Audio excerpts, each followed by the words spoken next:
Moi, c'est Flavie, bienvenue sur ma chaîne. Ça fait maintenant 2 ans que ma famille et moi avons posé nos valises à Djibouti.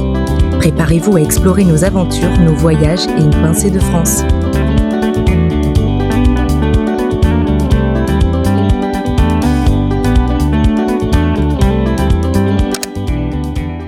Le lac Abbé, c'est par ici. Jour 1, Djibouti, 10 kil. On a environ 120 km. Retour sur notre nomado au lac Abbé. Nous sommes partis en groupe sur 3 jours et avons comptabilisé 400 km. Direction la frontière éthiopienne. La route entre Djibouti et Arta est dangereuse. Il y a régulièrement des accidents. Nous sommes passés par le désert du Grand Bara. Le Petit Bara et le Grand Bara sont les restes de l'île de lac asséché. Il y a eu une pause forcée. Une voiture du groupe est tombée en panne. Il a fallu attendre la dépanneuse. Et c'est reparti! J'aime bien ce passage. On roule tous de front et c'est plutôt cool. Vous ne trouvez pas qu'on se croirait dans un film?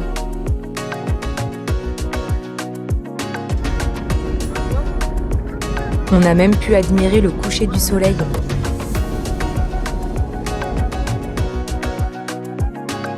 Il y a environ 2900 km de route en République de Djibouti et seulement 12% est en goudronné. On continue notre route en direction de 10 kil où nous allons faire notre premier bivouac.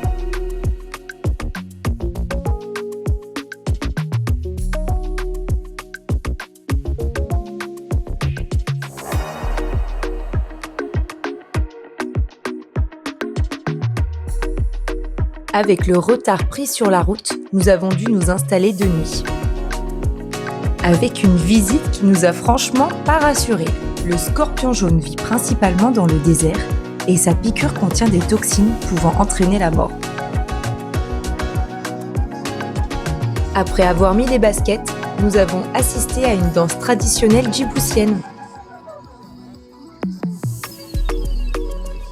Au programme de ce deuxième jour, départ de 10 kil direction le lac Abbé, avec quelques arrêts. Réveil 6h, petit déjeuner et on plie le bivouac. Fini la route goudronnée, ça sera 80 km de piste jusqu'au lac.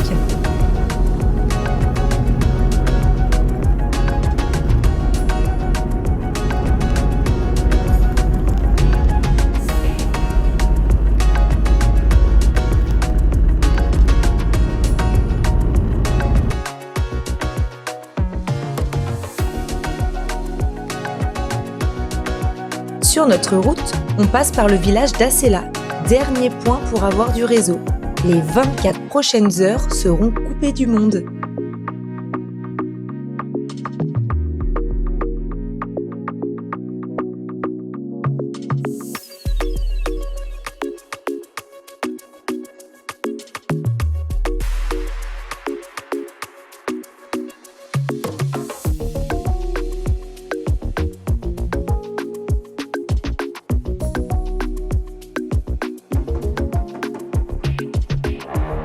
Notre second arrêt de la matinée à Koutabouya, le dernier village avant le lac. Les villageois étaient contents de nous présenter leurs habitations.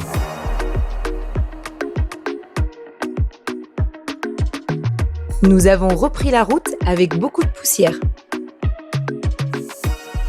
On y est, les premières cheminées en vue. Leurs hauteurs peuvent atteindre plusieurs dizaines de mètres, offrant ce panorama surréaliste.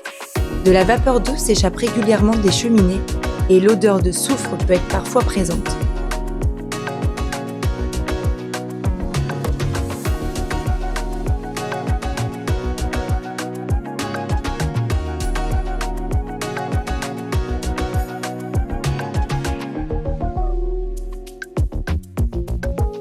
La plus haute cheminée atteint les 60 mètres.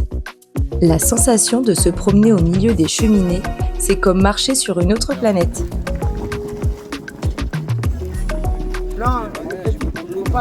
Découverte des fumerolles. La chaleur dégagée et le bouillonnement est impressionnant.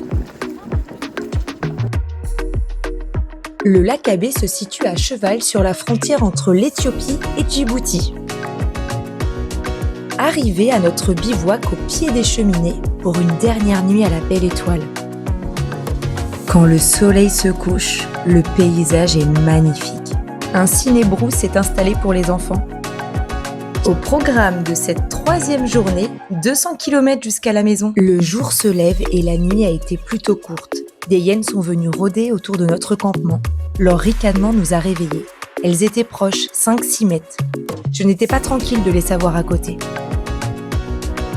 Nous sommes partis au bord du lac pour admirer les flamants roses, dont l'envol est une promesse d'un spectacle inoubliable.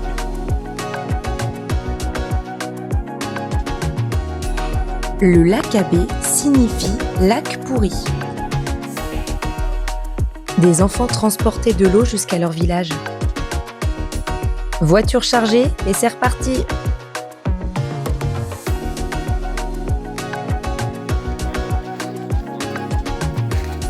On profite d'une dernière balade avant de prendre la route.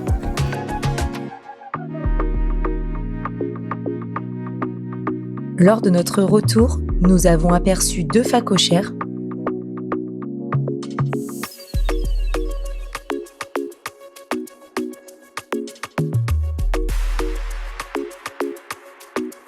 des ânes somaliens et 2 chacals dorés.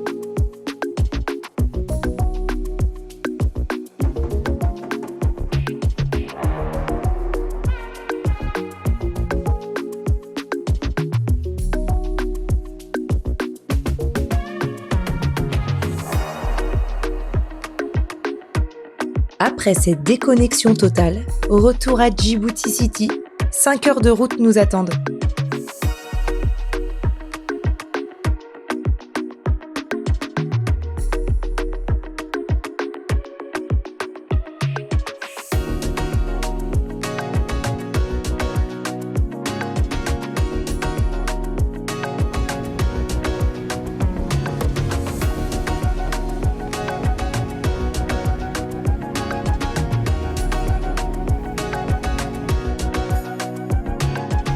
Passage par Dikil où la route est en très mauvais état.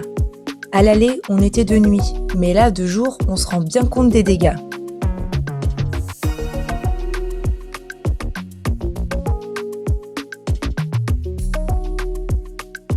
Comme très souvent, les babouins sont au rendez-vous. La surprise du retour, de la pluie qui a duré 5 minutes chrono, même les essuie-glaces n'ont pas l'habitude. Djibouti City, nous voilà, notre périple touche à sa fin, retour à la maison. J'espère que notre programme vous aura plu. N'oublie pas de t'abonner et à bientôt.